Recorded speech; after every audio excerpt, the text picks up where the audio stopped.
Now, one thing I've read from Audi in choosing the car is they wanted this to be like every other Audi, and in a lot of ways it is.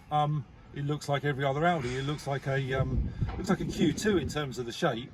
It's you know, it's just got a few angles on it, but you never know if it's a Q2 up close or an e-tron in the distance, because they're quite a similar silhouette and shape on them, at least in my view.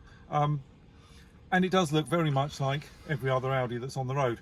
So you drive it just like every other car, and really the choice is, do you want a petrol or diesel or an electric?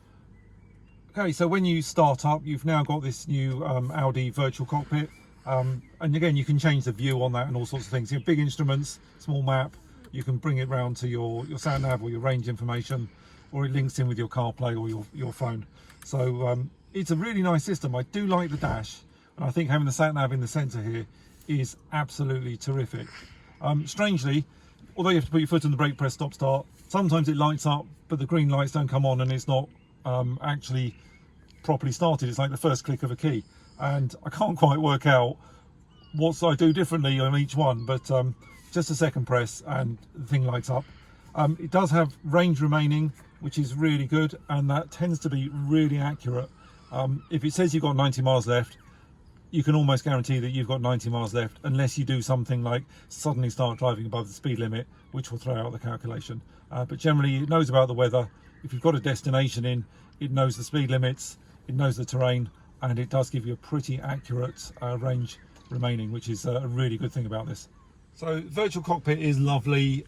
It's a nice steering wheel. It's not heated, not on the Technic car, and you know, auto lights, auto wipers, that kind of stuff, all standard.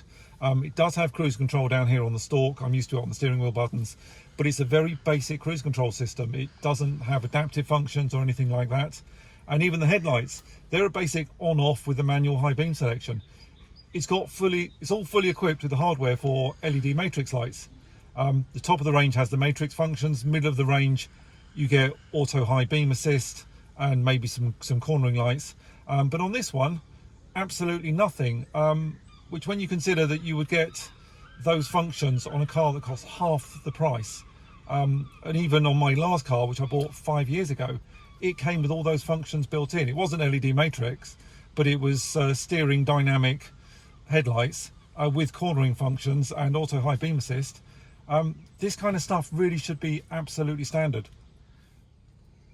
This screen does most of the car controls. This one does most of the heating and ventilation. I tend to use it in aircon eco most of the time. That works really nicely. And then I've got various different functions, including wireless CarPlay built in. So that's really nice to have. You've got your normal radio functions and everything else, telephone.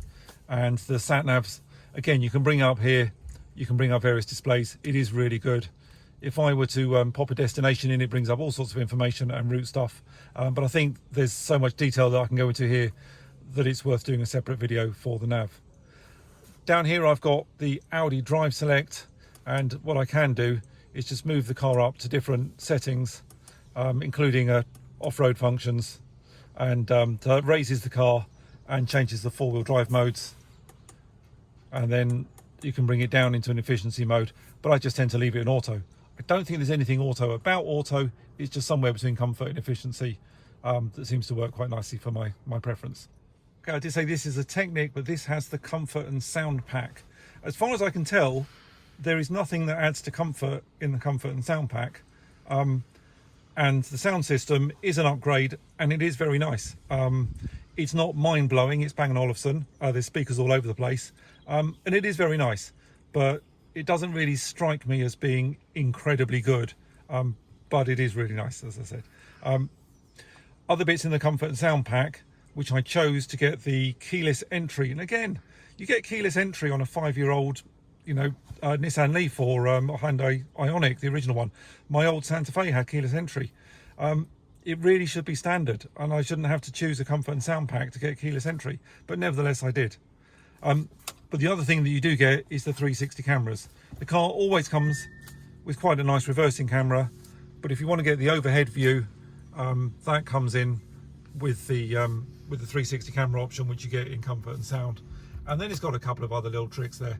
So you get this external view, you can have a look at the car, So as you can see, we're just parked up at the boatyard there, and it's in reverse. My reverse lights are on. Take foot off the brake lights come off. But the car is the wrong colour with the wrong alloys and hasn't got my roof option. You can change the view. You can have all sorts of things going on. It's quite smart. The view is really nice. The function that I absolutely love the best, which you have to be in reverse and with your foot on the brake, is if you press clean reversing camera, it does a little squirt of the washer fluid over the rear camera and clears up the view. And I think that's a really nice touch. So just heading towards home, and I'll just give you a couple of mentions of how the car drives. And obviously with electric, when you accelerate using electricity, but you can slow down by putting electricity back in using the motors as generators. So like on a Prius or some other hybrids, there's a little power meter down there, and you can see it's just, as I accelerate, it's just going up into showing how much power of all the power I've got available. And as I brake, and again, I'm just driving conventionally, just like a normal car. If I put my foot on the brake, you can see it's actually not really using the friction brakes, it's putting all the power back into the battery from that kinetic energy of driving forwards. For round town driving, it's not very efficient. It's a big cast manoeuvre, but it is exceptionally comfortable and it is really nice to drive. And unlike my last car, which was a fairly powerful automatic, there's no delay in the pickup. There's no waiting for the revs to rise. That had a conventional torque converter automatic. That always gives you a little bit of slip. And this is just instant with the power. And you can put it in comfort mode where the throttle response is a bit dampened. Same with efficiency.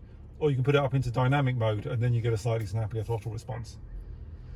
The other thing on the Audi is you've got these paddles for regeneration. So I leave mine in automatic. A lot of people prefer to have it manually. They always want it to regen to its maximum. It's quite light regeneration on the paddles, but nearly all braking scenarios are done with the pedal in regen mode rather than going into friction brakes. So as we get further around out of town, I'll be able to demonstrate that to you.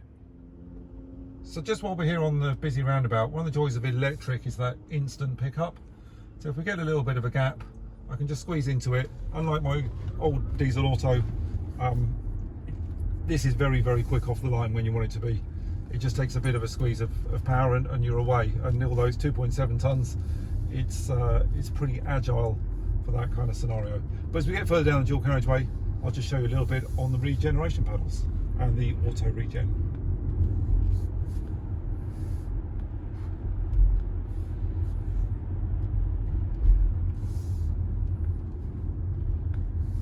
Stop that. Okay, with the eTron, which is unusual, when you lift off, it just coasts. And then I've got the paddles giving me a light regen or a bit more regen, and that will just act as a brake, and then I can just, with the click of the right hand, I can then take that regen off and back into coasting. So the guy behind me is probably wondering what's going on. It does bring the brake lights on when you're in the firmer regen. Or you can just drive it on the brake pedal, as I just did there, just like a normal car. There's nothing really kind of fancy about this. But as we'll see when we come up to the next roundabout, it does have this auto regen function if you're coming up to a lower speed limit or a roundabout, and then it does the braking for you. Same if there's a slower moving car in front. Performance wise, this is dual carriageway.